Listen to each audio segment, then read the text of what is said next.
Hello and welcome to this special show on the biggest cloud computing event of the year, Dreamforce 2011, here in San Francisco, California. Let's go check it out.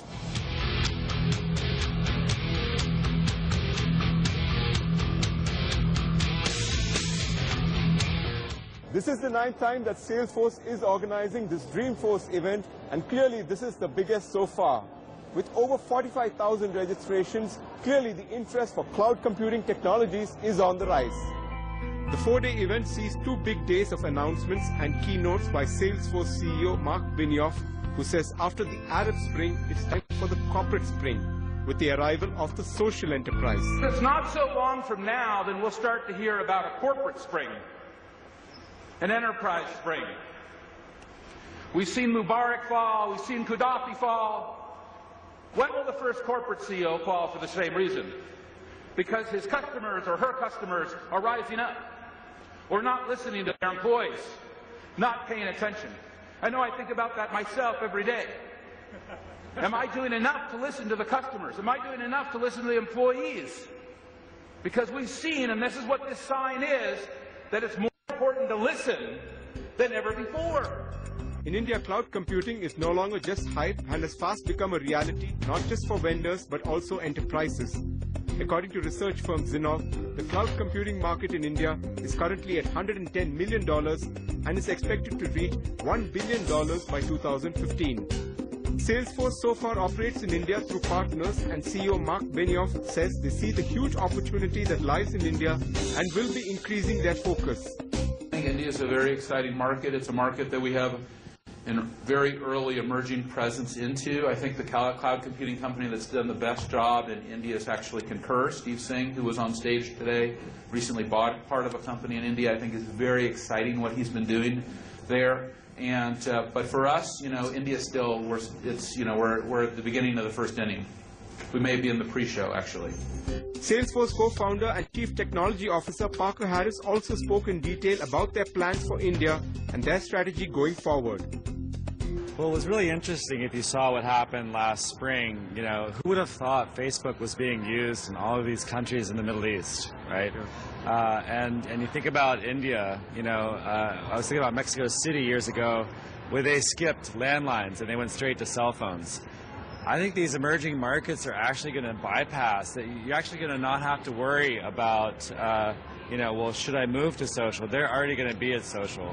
And I think, the connections, you think about the population of India and the growth of small businesses in India and the economy, you're going to have this whole web that's going to be super important about relationships of people to each other and companies. I think it's going to be even more relevant in an emerging market like India. Sure. Also, one of the critical focus areas for India has been the mobile revolution that's happened. And that's obviously a target area, given the smartphone penetration as well, which is quite growing. How would you believe that that can be a growth driver for you? Well, if you think about where does social begin, where did Twitter start? Twitter started by thinking about text messaging. The Twitter message was limited to 140 characters because that's what fit in a text message, and that's for mobility. Sure. And so Salesforce really reinvented itself because we didn't start out on mobile phones.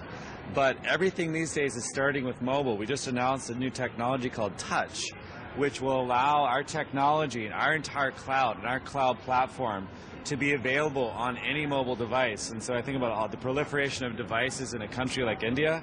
I need a technology like that, and then all of these mobile users will be able to tap in to the power of our cloud, the power of social, and we can also, because it's a platform, tailor it for India.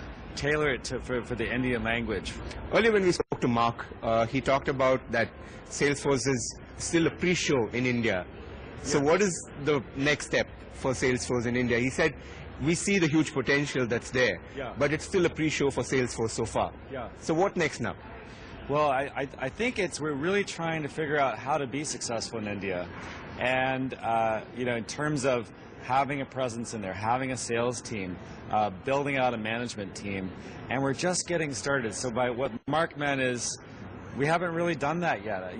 We have committed to India. We have an office there. We've hired a team, and we are selling. But it's a different culture. It's a different community, and we need to learn India as opposed to just saying, let's just put Salesforce in India, and it needs to be successful.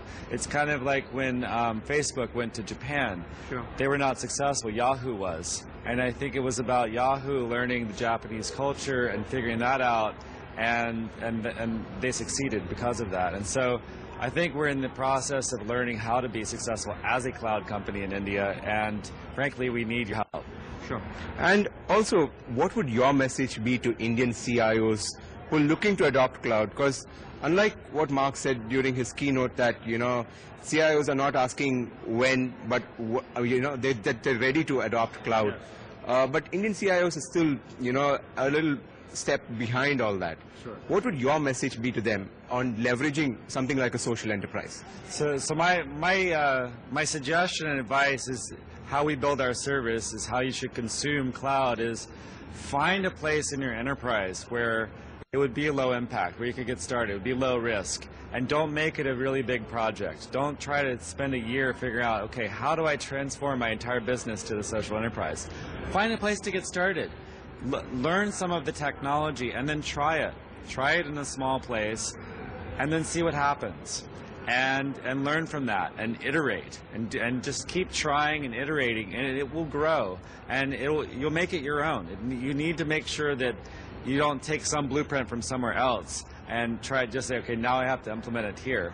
So take a Radian 6 and start listening to your customers in the community out there. What are they saying on Twitter? Maybe that's a good use case. Build an app on Force.com to track some of your company's information. Not all of it, but some of it. Sure. Or track your sales and leads in our Salesforce automation module. Try that in a group and see what happens, and let us help you in that group, because we want to prove that we can help you and then grow from there. Okay. And the security question that is associated. You've done a recent acquisition of an encryption player in Israel. How difficult it is when you convince CIOs about this whole security debate itself? Throw some light on that. And is there a lot of ambiguity around that? So we are. If you think about security, and if you took the security team from every one of our customers and you put them in a room, that would be the security team you would want to protect your data. I want all the people from Deutsche Bank and all the people from Merrill Lynch, all the banks, because the banks are amazingly secure. Sure. These teams all come to us and they test us, and they look through all of our software, and they go into our data center, and they really test us. And every day we're doing that. And we make our service stronger each time we work with them. We say, oh, you're right, maybe we should do that. And the service keeps getting stronger. But it's not a service where I have to say, oh, would you like the update that gives you that more security? Sure. We just update because there's no version. I'm not giving you the new version, everybody gets it. I think and if you think about your corporation, if your corporation is on the internet, and every corporation is on the internet, then you're already in the cloud. Your corporation is in the cloud. Your firewall is not something that is necessarily protecting you. Sure. And you need to have experts that are really working on that. And there are experts at a lot of these companies. We like to think that because we work with all of these companies, we get to leverage all of their expertise, that frankly, we're more secure than any one of them. Sure.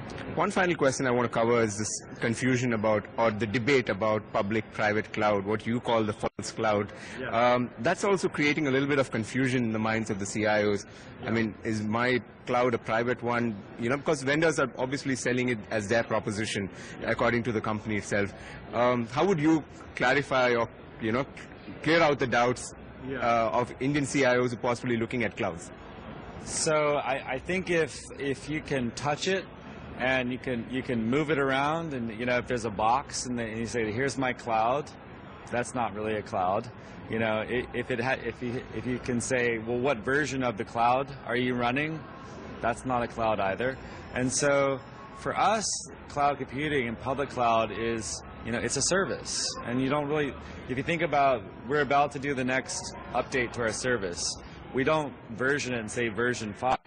It's the winter release, because the seasons, you don't install winter. Winter is just going to come, and it's coming, and then after that, spring is coming, and summer. That's what happens with our service. It evolves with time.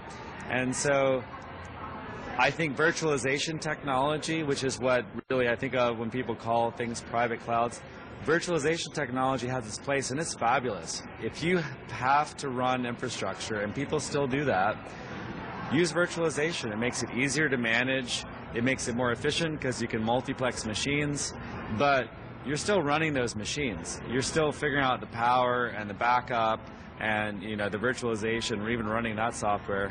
You're still managing all that, and you're hiring all these people.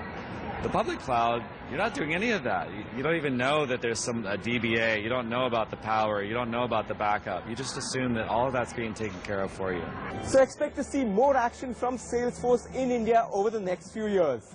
Coming up after the break, we take a closer look at how Indian enterprises can leverage the cloud opportunity, and also an interesting perspective from Vivek Kundra, the former CIO of the US government.